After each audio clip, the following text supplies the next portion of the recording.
All right, so South Park outdid themselves once again with this episode. I did not expect this second episode to blow up the way it did. I thought the first episode was going to be the last episode, but no. We ended up getting a second one, and all I can say is that once again, I was completely shocked. I wanted more. I was hoping and wishing that we could get like at least a 1 hour episode or something. Obviously, they have to follow the contract, so no, we're not gonna get an hour episode, but I wish that was the case because it was so good, man. So in this episode, they went after Christy Gnomes. You can see her face is melting because her face melted multiple times in the episode, and it made a lot of references to Christy Gnomes that I previously did not know about. So if you guys don't know, apparently there was this dog that she took behind the yard or behind the barn and just annihilated it completely. All right, I don't know. I have not read her book because apparently she spelt it out in the book and she talks about how that was a painful choice for her. But I want to show you guys, just in case you guys haven't heard, I want to show you guys Christy Gnomes talking about it using her own words. Dogs are the most popular pet in America. 65 million Americans own pets. Americans spent more than $1 billion on their pets last year.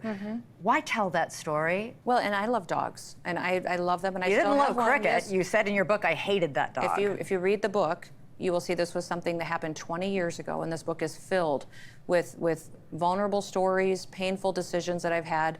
And at that point in time, I had a decision between the protection of my children and the people that were in our lives and a dangerous animal that was killing livestock and attacking people. This has been a story that my political opponents have tried to use against me for years. I wanted them to know the truth.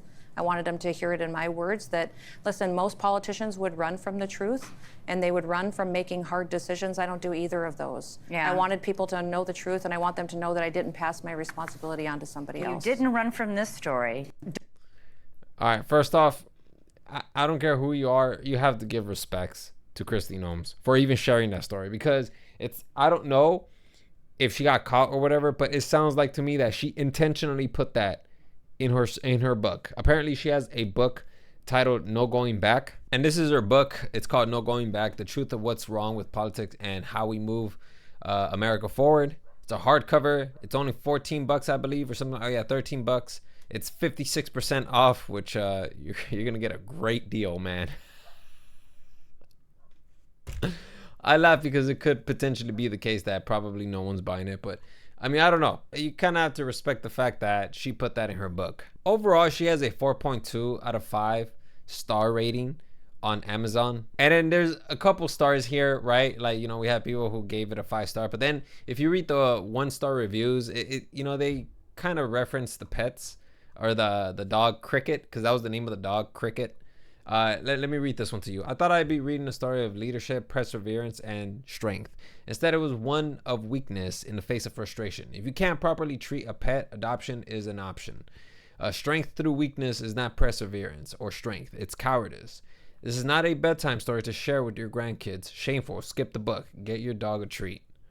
That's crazy. And then there's this 4-star reviewer who gave it an objective take, which I want to showcase to you guys because he talked about the dog drama as well.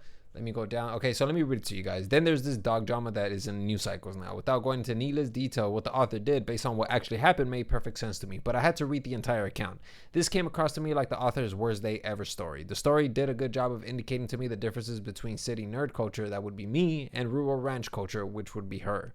Perhaps framing the story that way might have not been so polarizing for the public and not so easy to cherry pick for media people looking for controversy. Now, I understand his stance. If you come to this book, if you read this book with an open and objective approach, you will probably understand this author, because believe it or not, I've had a situation like this. Not me personally, but I had a relative that had a dog that would just bite everybody. You know, it bit me in the forearm, it bit my sister in the finger. It wasn't good. And this dog bit us on the same day, you know, and it's bitten other people as well. So, I mean, you know, considering that she probably lives out in a ranch, and I can only imagine that they probably did not have an ASPCA, you know, right around the corner or whatever.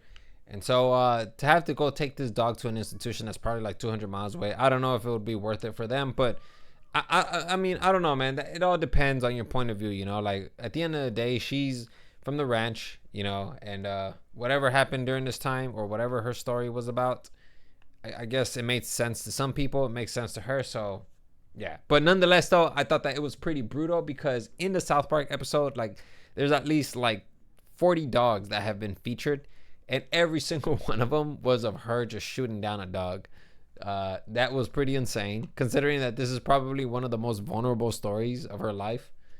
Based off of this reviewer, it says that this is like her worst day ever story, which is like highlighted right here, worst day ever story. And not only that, like South Park Studios even made that like their what do you call it, their profile pic, which is absolutely insane. And then I thought this was pretty funny too, because what's his name, I forgot, what's this guy's name again, Chris Cuomo, there you go, Chris Cuomo ends up interviewing Tom Homan. And then Tom Homan, you know, he kind of gave his perspective on what he thought about South Park. So South Park is like a very high cultural level. Have you ever had a more cherished credential in your pedigree than being on there? Maybe if they asked you to host Saturday Night Live.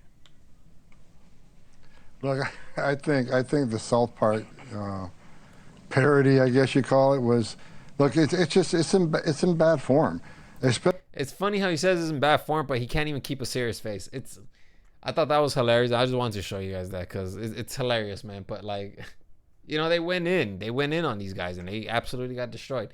Another thing is that I don't know if you guys know this, but like apparently there were like some folks from the administration in the White House that said that, oh, this is good for us because it's promoting our ICE stipulations, which if you guys don't know, you get like a $50,000 bonus if you join ICE. Absolutely no skills required. At least that's the impression I've gotten from the promotions. You don't need any skill. It's almost like a multi-level marketing company. You don't have the skills, it's fine. You're the perfect fit. And then of course this is Christy Gnomes and like a bit of what she thinks about the South Park episode. Apparently she didn't even watch it, so yeah, I'll let you guys see it. And I ended up years later watching it with my son, and we both laughed over it. But welcome to the club. Well, I guess so. I didn't get to see it. I was going over budget numbers and stuff, but you know, I just think it's it never ends. But it's so lazy to just constantly make fun of women for how they look. Only the liberals and the extremists do that. If they wanted to criticize my job, go ahead and do that, but clearly they can't. They just pick something petty like that. I don't know, man. Like, you know, that's South Park, bro. Like, I mean, they're comedians. They're gonna make fun of you. Just roll with it, man. I think that's the best course of action. You try to justify or you try to make it seem like what they're doing is asinine, you're always gonna lose, because you, at least to me, like when it comes to a comedian or not even just a comedian, but like shows that are known for parodying real world, you're never gonna win against that. So yeah, I don't know, man. I just kind of wanted to just show you guys that. I thought it was pretty interesting. I didn't know that she had shot a dog until like the South Park stuff, which was pretty interesting. Yeah, just kind of want to show you guys that.